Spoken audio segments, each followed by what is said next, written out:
हरि ओम हरि ओम हरि ओम हरि ओम हरि ओम हरि ओम हरि ओम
दूसरे पंडित लोग कुपित हो गए, क्रोधी हो गए। मैं ज्ञानी हूं कहने में संकोच हो रहा था, लेकिन क्रोध करने में संकोच नहीं हुआ।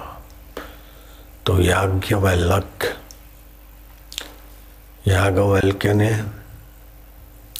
जनक से प्रश्न पूछा, तुमको पूर्व काल में जो इतना सत्संग सुना है, तो तुमको जो सत्संग में सार बात ईश्वर प्राप्ति की उपासना की बात तुमको बताई गई, वो हम सुनना चाहते। तो बोले, हमको ये बताया गया कि वाक ब्रह्म है, वाणी ब्रह्म है, वाणी परमात्मा है। जिह्वा से जब बोलते तो विद्युत पैदा होती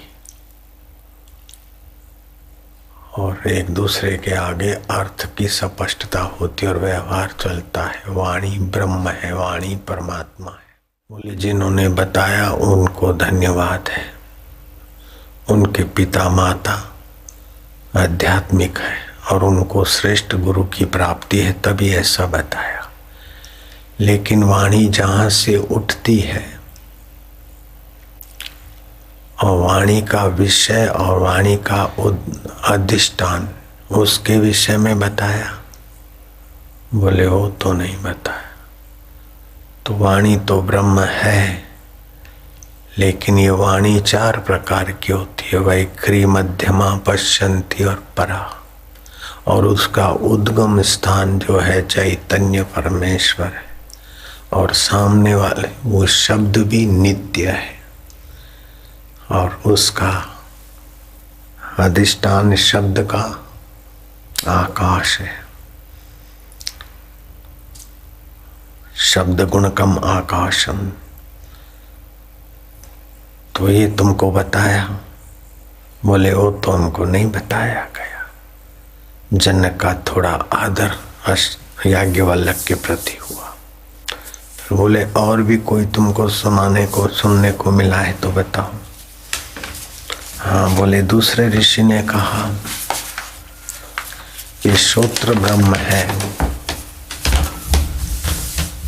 बोले, जिन्होंने बताया वे समझदार हैं, उनके माता पिता धार्मिक है, उनके गुरु भी अच्छे जानकार मालूम होते। लेकिन श्रोत्र ब्रह्म है, श्रोत्र का अधिष्ठान विषय प्रक्रिया, तो उसके विषय में बोले, हमको तो आगे नहीं बताया। याज्ञवल्क्य ने विस्तार से बताया। ऐसे करते करते जो भी बोलना, देखना, सूंघना, सुनना, स्पर्श करना, 5 इंद्रियों का जो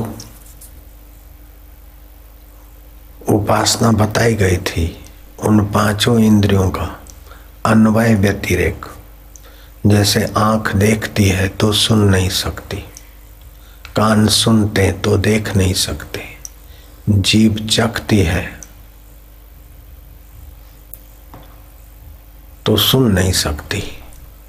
तो एक एक इंद्रिय एक एक काम करती, जीभ दो काम करती। लेकिन ऐसा कौन है कि इन सभी के काम को जो जानता है और ठीक करते नहीं ठीक करते उनका विचार करता है और फिर निर्णय करता है, और निर्णय बदलते फिर भी जो नहीं बदलता उसका ज्ञान दिया गुरु जी ने। वो मिले थे कथाकार यामुक मुख स्थिति के, तो याज्ञवल्क्य ने पूर्णता का उपदेश दिया। जब एक एक ज्ञान की उपासना की बात बताई उसका विस्तार, तो बोले महाराज ले जाओ गाय। बोले नहीं, हमको गाय नहीं लेनी, हमें गुरुजी ने बताया है कि सामने वाले के संशय और अज्ञान दूर न हो तब तक उसकी सब दक्षिणा नहीं लेनी चाहिए। पहले तुम्हारा अज्ञान दूर हो जाए, तुम्हारे संशय दूर हो जाए और तुम्हें परमात्मा प्राप्ति हो जाए, फिर देना। तो ऐसे सत्संग चलते चलते जनक राजा ज्ञात ज्ञेय हो गया।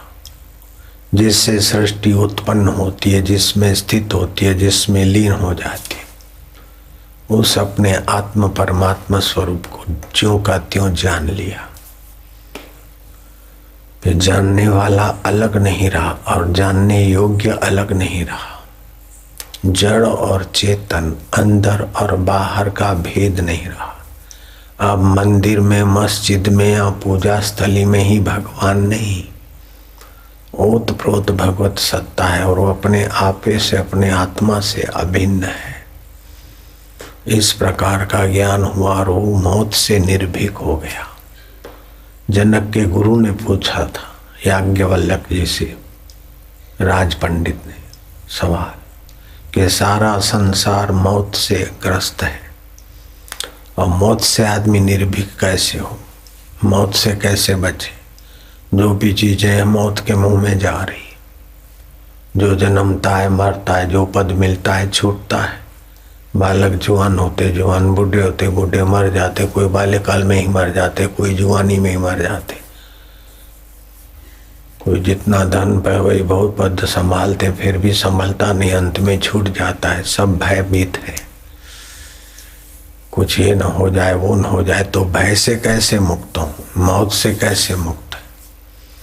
तो याज्ञवल्क्य ने बताया कि जहाँ भय है वो बुद्धि का अपराध है, नासमझी है, अज्ञानता है। जो नित्य वस्तु है उसको नहीं जानते हैं और अनित्य वस्तु को मैं और मेरा मानकर व्यर्थ का भय करते हैं। शरीर अनित्य है, वैभव शाश्वत नहीं, और जो पैदा हुआ है पंच भौतिक वो तो परिवर्तन होगा। बुलबुला कितना भी संभले वो तो फूटेगा, लहर कितना भी संभले वो तो पानी से पैदा हुई पानी में लीन होगी। ऐसे ये शरीर कितना भी संभालो, 50 साल के बदले 60 निकालोगे, 100 निकालोगे, 200 500, लेकिन मरना तो शरीर का स्वभाव है। और जो चीज मिली है उसका बिछड़ना भी स्वभाव है। तो शरीर भी मिला है, चीज भी मिली है, लेकिन आप स्वतः सिद्ध हो।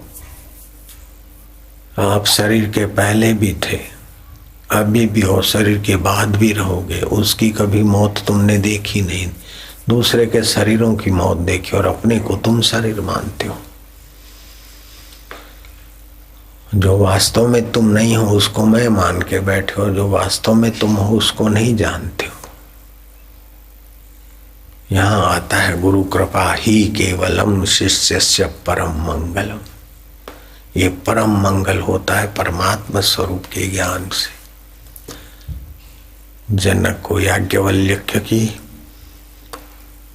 बड़ी कृपा प्राप्ति करने की योग्यता विकसित हो गई थी। जनक ज्ञात ज्ञेय हो गए। जनक ने कहा महाराज मुझे क्षमा करना, 1000 गाय ले जाओ, मैं ये दक्षिणा देता हूँ, ये दक्षिणा मेरी भूल है। अब तो मैं 2 हाथ जोड़ता हूँ आपको। प्रणाम किया, चरणों में गिरा। महाराज ये तन मन धन राज्य आपके चरणों में समर्पित है, मैं आपका दास होकर रहूंगा। 1000 गाय 2000 गाय क्या होता है इस तत्व ज्ञान के आगे, परमात्मा प्राप्ति के आगे इन चीजों का क्या मूल्य है। महाराज आपने अमूल्य आत्मस्वरूप का प्रसाद दिया, तो कितनी भी साधनाएं करे, कितनी भी संसारी मजूरी करे, लेकिन जब तक आत्मा परमात्मा का अनुभव किए हुए महापुरुषों के वचनों को आत्मसात करने की तत्परता नहीं आई, तब तक बुद्धि के सब दोष मिटते नहीं है। ये सारे जो जन्म मरण हो रहे हैं, वासनाएं हो रही है, भला बुरा दिख रहा है, पुण्य और पाप में बंध रहे, वो सब बुद्धि का दोष है। प्रज्ञा अपराधो मूलम सर्वदोषाणाम।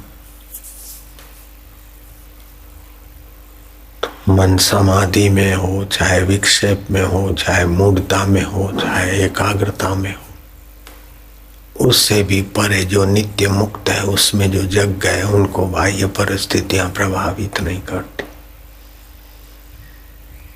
ऐसा रहना चाहिए, ऐसा खाना चाहिए, ऐसा चेहरा होना चाहिए, ऐसा बोलना चाहिए, ऐसा तभी ज्ञानी हुआ। इसका ज्ञान के साथ कोई संबंध नहीं है। परमात्मा प्राप्ति अज्ञान मिटाती है, आपके और ईश्वर के बीच में जो दूरी है वो मिटाती है। हरि व्यापक सर्वत्र समाना, जो सर्वत्र समान रूप से प्रेम ते प्रगट होई में जाना, उसकी प्राप्ति की तत्परता हो जाए, प्रीति हो जाए, वो ईश्वर तत्व प्रकट हो जाता है। फिर पता चलेगा कि दुख कल्पना के सिवाय नहीं है, सुख भी संसारी कल्पित है।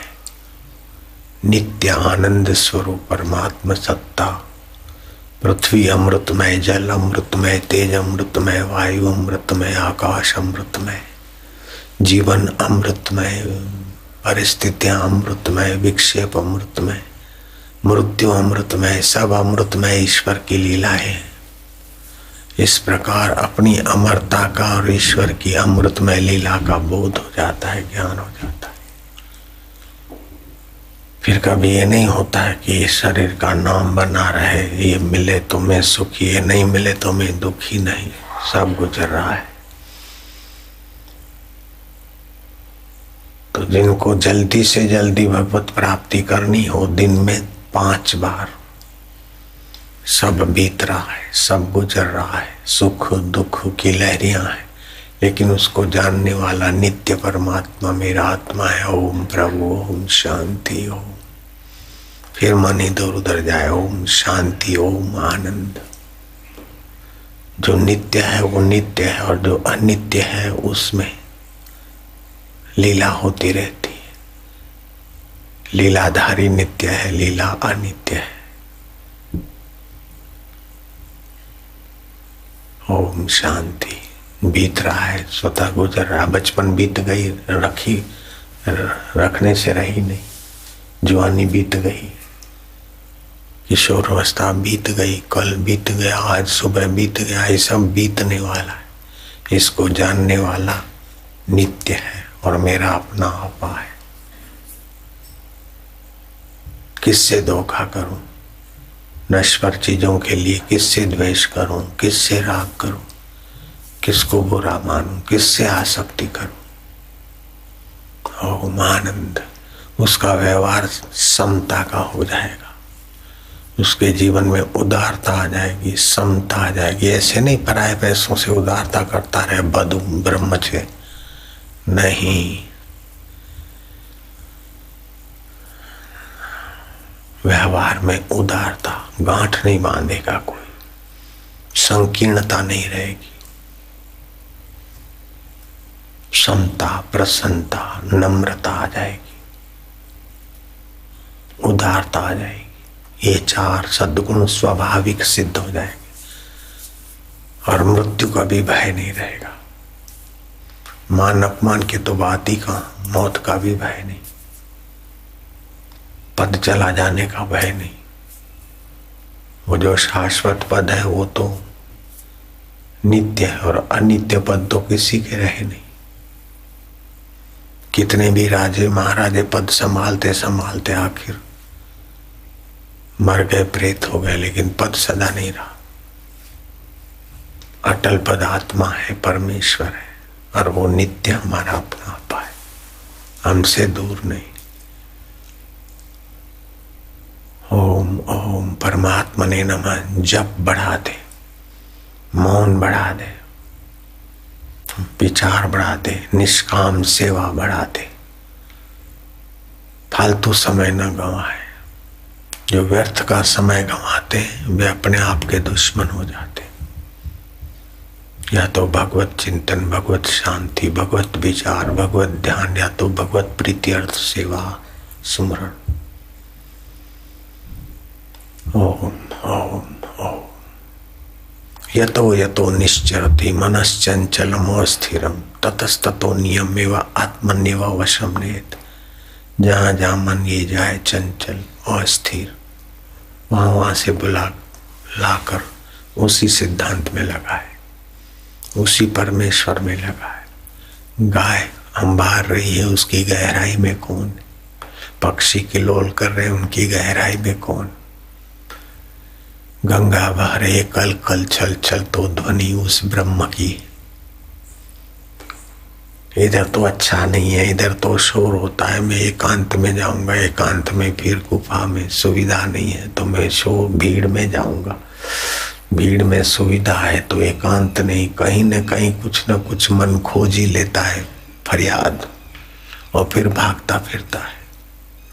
जब तक गुरु आज्ञा मानकर, शास्त्र आज्ञा मानकर डटकर एक जगह पर सेवा में सुमरण में लगा नहीं रहे तो तितली की नाई कभी इधर जाएगा, कभी उधर जाएगा, कभी उधर जाएगा, मन भटकता रहेगा।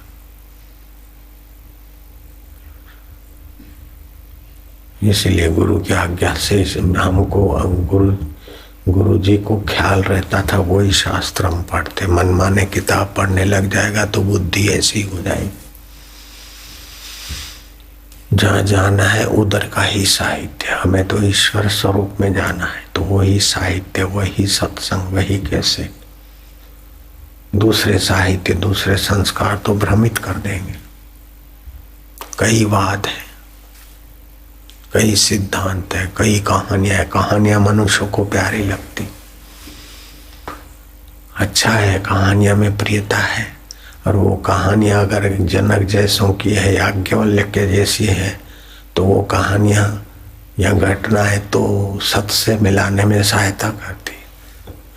लेकिन वैसे भी कहानियां सुनने में मजा आता है। राम जी को भी बड़ा रस होता है,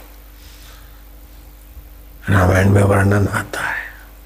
भगवान रामचंद्र जी कथाओं के कथा प्रिय थे, भोजन आदि करते और फिर तुरंत सत्संग कथा में। तो विश्वामित्र जी भी पौराणिक कथाएं और घटनाएं और वार्ताएं कहते और साधु संतों से भी राम जी कथाएं सुनते। तो जगे हुए ऋषियों के द्वारा जो कथाएं सुनते तो आदमी आत्मा में जग जाता है। लेकिन कथा सुनने में मनुष्य की रुचि रहती, इसीलिए नावलों का प्रचार चला। हल्की फुल्की कहानियां, नावल, ऐसे ऐसे आलतू फालतू किस्से कहानियों के भी साहित्य खूब चल पड़ा। आदमी को कथा, कहानियां, किस्से सुनने का, बोलने का, पढ़ने का शौक ये बताता है कि ये नावल क्यों बने और क्यों चलते। लेकिन उनकी जगह पर अगर भगवत तत्व की किस्से होते, कहानियां होती, फलाने को भगवत प्राप्ति हुई, ऐसी ऐसी चर्चा हुई, फलाने गुरु शिष्य की ऐसी चर्चा हुई, फलाने ऋषि का भगवान की प्राप्ति का ये मार्ग रहा, इस प्रकार की घटनाएं, कथाएं पौराणिक हो चाहे वर्तमान के युग की हो, वो जीव को कल्याणकारी कर दे। ये पिक्चर इधर उधर के देखेंगे तो विकार पैदा करने वाले पिक्चर सिनेमाएं देखने से विकार पैदा होते, लेकिन परमात्मा प्राप्ति वाली को पिक्चरें तो अब कौन उतारेगा? जिसको परमात्मा प्राप्ति हुई है सो उसकी पिक्चर कौन उतार सकता है? और चश्मदीद गवाह की कीमत होती है। सुनने हुए से भी देखा हुआ विशेष प्रमाणभूत माना जाता है। तो जिन महापुरुषों को देखा है, जिनके जीवन में परिवर्तन देखा है, साधकों के, जिनके सत्संग में साधना में ईश्वरत्व का अंश देखा है, तो उनके संपर्क में दूसरे लोगों को खूब लाभ होता है। इसलिए कबीर जी कहते हैं कथा कीर्तन रात दिन जिनका उद्यमे कह कबीरवा दास की हम चरणन की खे। कबीरा मांगे मांगना आदि आदि प्रभु दीजो मोहि दोय संत समागम हरि कथा मो घर निश दिन हो। तो ये हरि कथा है, कहानियां है, संत समागम। फालतू कथाएं क्यों सुने, फालतू कहानियां क्यों सुने? तो फालतू जीवन हो जाएगा, व्यर्थ जीवन हो जाएगा। किससे कहानियां बात भी वही सुनो जिसमें भगवत प्रीति पैदा हो, भगवत ज्ञान पैदा हो, भगवत निमित्त सेवा में उत्साहता हो, भगवत संबंधी मन बनता हो, भाव बनता हो, तो कल्याण होने में देर नहीं। इधर उधर का देखोगे तो इधर उधर तो जन्मों से है, और फिर अभी भी इधर उधर करे तो आजकल तो कंप्यूटर आ गए तो ना समझ छोरे बेचारे कंप्यूटर में ही फिल्म देखने लग जाते हैं, तबाही होती उनकी। नाम तो है कि आश्रम में रहते हैं, सेवा करते कंप्यूटर की, लेकिन अपनी तबाही कर रहे हैं। भले बापूजी बाहर रहते तो क्या है, लेकिन क्या होता है वो तो कभी कभी बापूजी अपना चैनल खोल के देख लेते, कंप्यूटर वाले छोरे क्या काला मुंह कर रहे। नारायण नारायण नारायण समझ लेना कंप्यूटर विभाग वाले। और उधर जो गैरेज में बैठा है सोनी, वो भी समझ ले और लाला भी समझ ले। है जो महापुरुष अपने आपे में पहुंचे उनके लिए फिर ये आसान हो जाता है। नारायण नारायण नारायण। कलावती ने अपने पति दरक्षार को कहा कि आपने मंगनी की पहले मंगनी के आसपास के दिनों में उल्टा स्त्रियों के साथ संपर्क किया है। बोले ही कलावती, वे शादी के कुछ दिन पहले वैश्याओं के साथ आपने रातें बिताई हैं, दारू पी हुई वैश्याएं, और आपने भी दारू पी। कलावती कैसे पता चला? कलावती ने कहा नाथ, जो भी आप कर्म करते तो उस परमेश्वर से साक्षी से तो नहीं छुप सकता है। उसी में मैं गुरु का मंत्र जपती थी, ने साथ ध्यान करती हूँ तो मेरे को पता चला। अब तुम दीक्षा लो, पहले के काले कर्म कट जाए, तुम्हारी ओरा सात्विक हो, तुम्हारे शरीर के परमाणु सात्विक हो, तब हमारा गृहस्थी गाढ़ा चलेगा। नहीं तो अमावस्या और पूनम एक साथ नहीं होती, ऐसा हो जाएगा। फिर गर्गाचार्य से दीक्षा दिलाई कलावती ने राजा दशहर को, पति को। और करोड़ों करोड़ों काले कौए निकल रहे शरीर से। काले कौए बना आभा के कण, जैसे एक होठ पे एक घूंट पानी पीते तो लाखों बैक्टीरिया, तो फिर शरीर से करोड़ों करोड़ों वे परमाणु, नीच परमाणु काली आभा निकलती गई, और जब से सफेद ओझा आभा ओरा बनती गई। बाद में दोनों संवादिता में आ गए। फिर राजपाट किया और देखा कि ये सुख भोग जिस शरीर से क्या वो भी तो मरने वाला है, तो क्या सुख टिका, समय ही तो बर्बाद हुआ। रथ में बैठे वो राजा जी राज सुन लिया, सोने के बर्तनों में भोजन कर लिया, आखिर समय तो गया। जिस शरीर को भोग भोगाया, मजा लिया, नाक को सुगंधी दिलाई, जीभ को चस्के दिलाए, शरीर को स्पर्श का सुख दिलाए, इन इंद्रियों का, ये तो इंद्रियां तो विकारों में गिराने वाली है, लेकिन इंद्रियों के आधार ईश्वर में तो नहीं गए। फिर राजपाट का त्याग करके एकांत में चले गए और उस श्रोत्र नेत्र जीवा के अधिष्ठान परमेश्वर को जागृत स्वप्न सुषुप्ति ये 3 अवस्थाएं आती है और जाती, और चौथी तुर्य अवस्था। तो तीनों अवस्थाओं का जो आधार है, जागृत में स्वप्न नहीं है, जागृत होता है तब स्वप्न नहीं होता, लेकिन वो परमेश्वर की सत्य परमात्मा तो जागृत में भी है, अभी स्वप्न में भी उसी की सत्ता है, गहरी नींद में भी उसी की सत्ता, और ये तीनों बदलती है। फिर भी जो नहीं बदलता है उस अबदल ईश्वर में टिकने के लिए एकांत में चले गए गुरु के चरण में। ऐसे ही कौशल्या, सुमित्रा और कई राम जी को कहती है कि अब हमें वन भेजो। बोले हम आपको वन कैसे भेजेंगे माँ, अब तो तुम्हारी जरूरत है। कौशल्या जी कहते राम तुम हमारे पुत्र राम हो, राजा राम हो, भगवान राम हो, तुम मोह की बातें क्यों करते हो। जीव को अपना आत्म उद्धार करना चाहिए, आत्म कल्याण करना चाहिए। बाल्यकाल में जीव समझता है मुझे खिलौनों की जरूरत है, इसकी जरूरत है, उसकी जरूरत। जवानी में समझता कि सर्टिफिकेट की जरूरत है, धंधे की जरूरत है, नौकरी की जरूरत है, बल्लाने की बच्चों के लिए जरूरत है, और बाद में मूर्ख समझता कि मेरी परिवार को मेरी जरूरत है, इसलिए पड़ा रहता है, गलता रहता। नहीं, जीवात्मा की मुख्य जरूरत है कि मनुष्य जीवन में अपने परमात्मा स्वभाव को जान ले। और नित्य शरीर का फायदा यह है कि नित्य परमेश्वर जो बस रहा है उसको पाले, उसको जान ले, उसमें अपनी स्थिति कर ले। तो राम जी गदगद हो गया। कौशल्या सुमित्रा कई को रथ में बिठाकर विदाई दी। श्रृंगी आश्रम में राम जैसे बेटे हैं और अयोध्या की राजमाता पद है, महल है, इतनी सुविधा है, उसको भी लात मार के चली गई भगवत प्राप्ति के लिए। राम की माँ कौशल्या जी, तो तुम्हारे बेटे तो राम जैसे तो है नहीं, और राम जैसे बेटे हो तो राम जी जैसा युग भी तो नहीं है, तो तुम किस मोह में पड़े हो, किसकी बाट देख रहे हो। तत्परता से लग जाओ अपने और ईश्वर के बीच के पर्दे को हटाने में, नासमझी को हटाने, संसार की वासना और चिंता को छोड़ो। संसार सच्चा नहीं है, बदल रहा है। बचपन में सब बचपन का परिस्थिति सच्ची लगती थी, अभी क्या है, नाश। किशोरावस्था का सब नाश हो गया, सब नाश हो रहा है, सब नाश हो रहा है। उसमें शरीर भी एक दिन नाश हो जाएगा। देखत नैन चलो जग जाई, देखते देखते आंखों के सब जगत पसार हो रहा है। कहा मांगू कछु थीर न रहा है, कौन सी चीज मांगेंगे और कौन सी पकड़ेंगे। जो है वही छूटने वाली है, तो क्या पकड़ेंगे।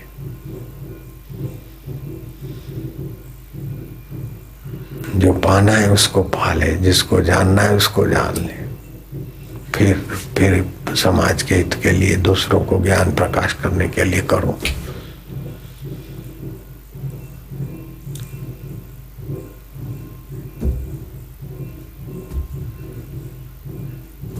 जीव जंतु खाने पीने की चिंता नहीं करते, उनका पेट भर जाता है, तो तुम्हारा पेट भरने में क्या देर लगती। शरीर मिलाए तो आजीविका तो मिल जाती किसी भी योनि में। तो मनुष्य योनि में क्या भूखे मर जाएंगे।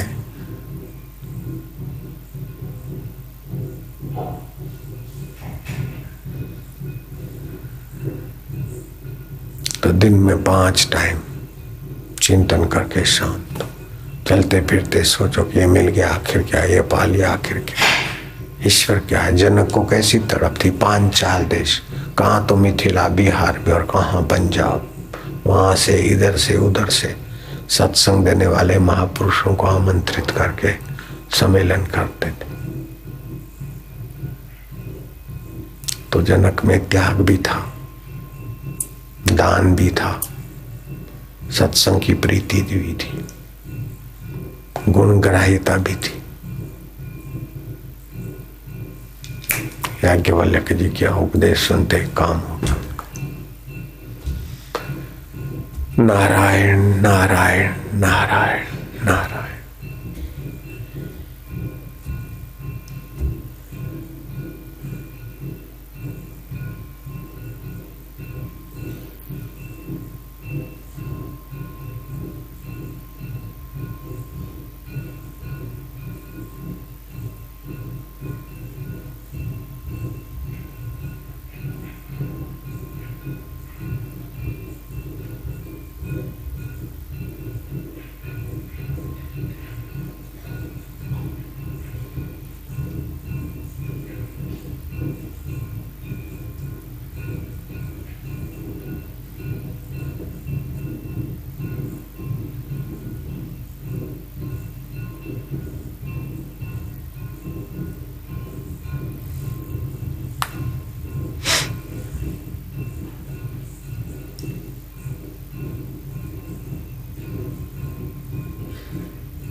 शांति।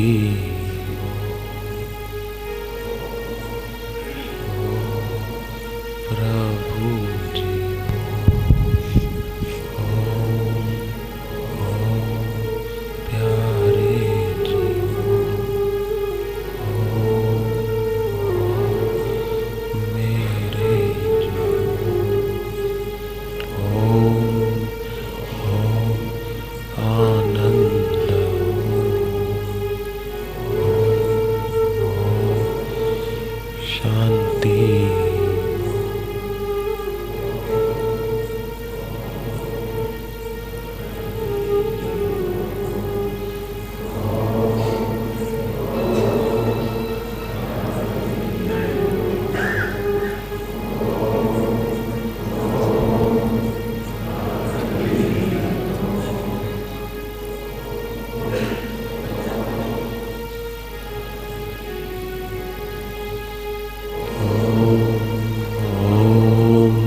शांति ओम।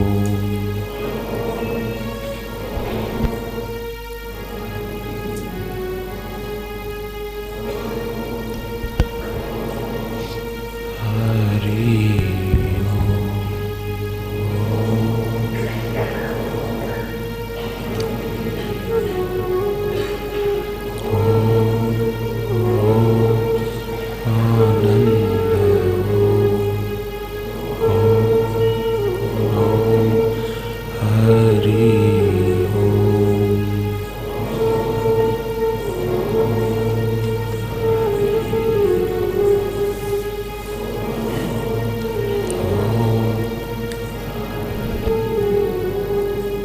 होठों में जपते जाए।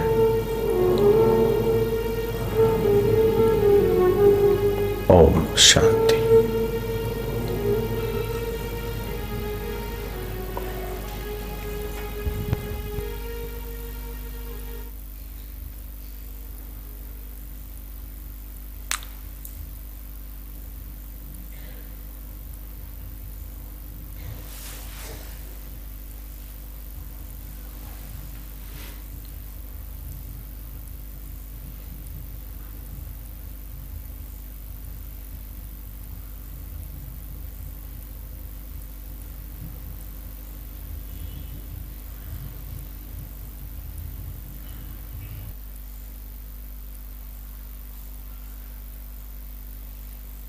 जितना छोटे आदमी उतना हिलचाल हुआ हे हो को ज्यादा, जितने ऊंचे साधक उतना शांति मौन।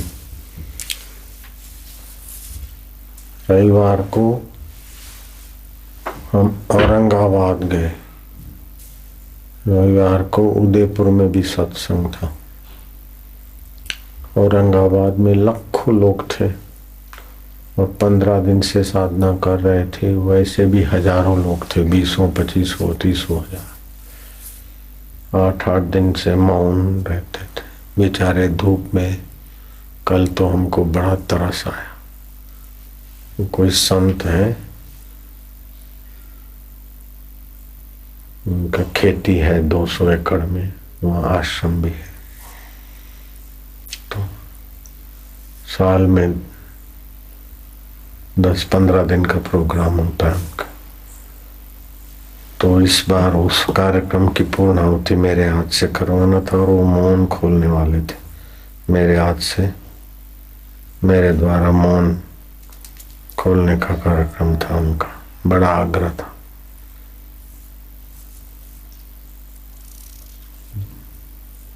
तो कल पूर्णाहुति थी वो कार्यक्रम की। सुबह बेचारे 5 बजे के बैठे, 8, फिर थोड़ा सा रिसर्च किया, फिर 8 बजे 8:30 बैठे तो 1 बजे तक। हॉल बाल नहीं है, मैदान में खुले धूप में बैठे, उठते भी नहीं थे और ऐसे लाखों लोग थे।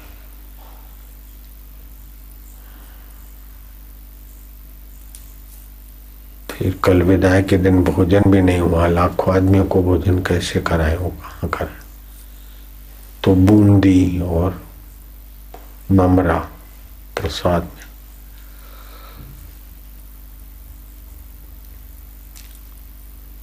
लाख किलो से भी ज्यादा बूंदी बनाई होगी।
हृदय मंदिर में ईश्वर।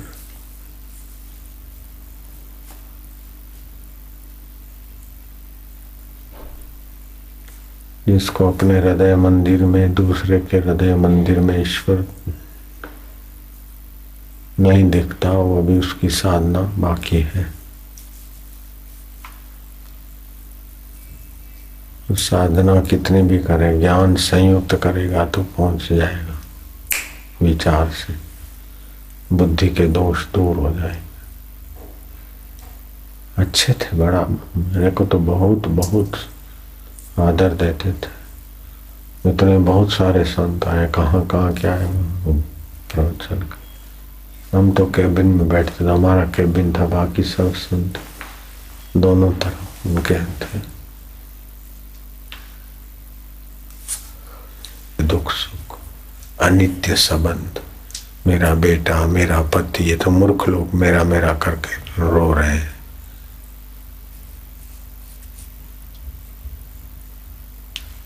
ममता करके, आसक्ति करके, याद कर करके जी जला रहे।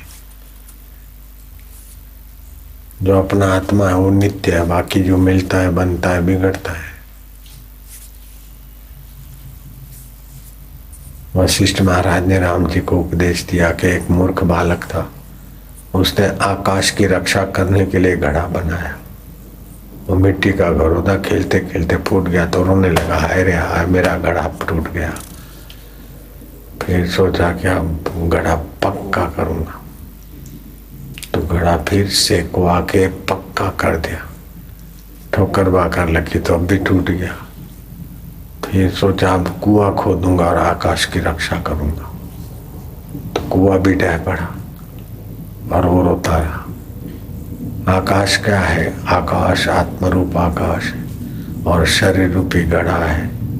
फिर चाहे थोड़ी उम्र वाला कच्चा घड़ा हो, ज्यादा उम्र वाला पक्का घड़ा हो, अथवा तो और गहरी उम्र वाला कुआ हो, सब ढह पड़ते। आकाश की इनसे रक्षा नहीं होती। आकाश तो स्वतः रक्षित है, ऐसे आत्मा तो स्वतः अमर है और मरने वाला तो शरीर मरना ही है। मरने के भय से सब भयभीत है, छूट जाने के भय से सब भयभीत है। ये करूं, वो करूं, ये करूं, ऐसा करूं, ऐसा करते करते करते सदियां बीत गई।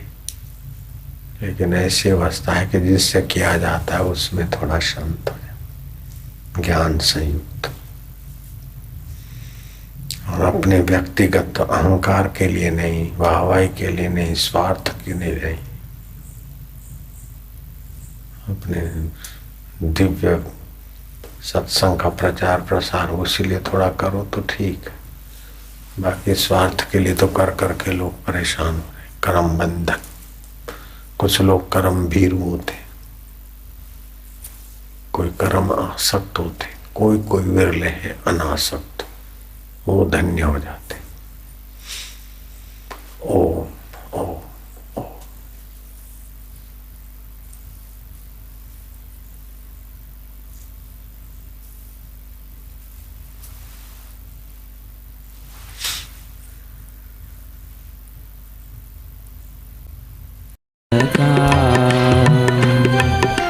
हे योगेश्वर, हे परमेश्वर, हे ज्ञानेश्वर, हे सर्वेश्वर, निज कृपा बरसा। सद्गुरु ज्योत से ज्योत जगा, हम तेरे द्वार पे आए, हम बालक तेरे द्वार पे आए। मंगल दरस दिखा, सद्गुरु ज्योत से ज्योति जगा। मेरा अंतर तिमिर मिटा, सद्गुरु ज्योत से ज्योत जगा। शीश झुकाए करे तेरी आरती, शीश झुकाए करे तेरी आरती। प्रेम सुधा बरसा, सद्गुरु ज्योत से ज्योत जगा। मेरा अंतर तिमिर मिटा, सद्गुरु ज्योत ज्योत जगा। साची ज्योत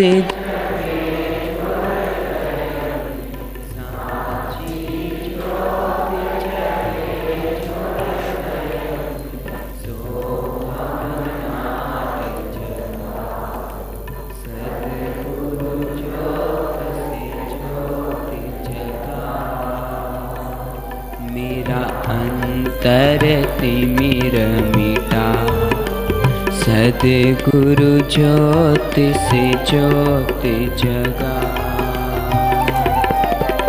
अंतर में युग युग से सोई, अंतर में युग युग से सोई।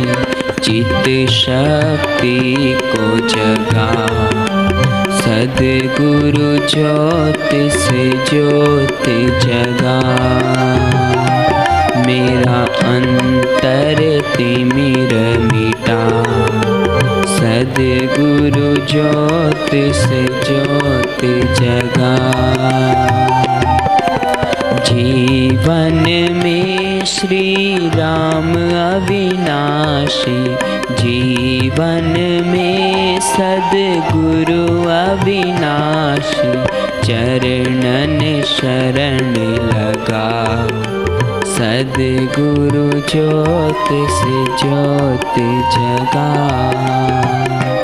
मेरा अंतर तिमिर मिटा, सद्गुरु ज्योत से ज्योत जगा। स्वामी मोहे ना विसारियो, चाहे लाख लोग मिल जाएं।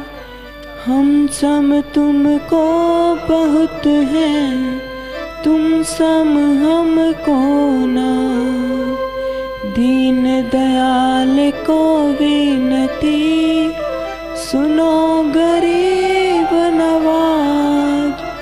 जो हम पूत कपूत हैं, तो है पिता तेरी लाज। हरि हरि हो।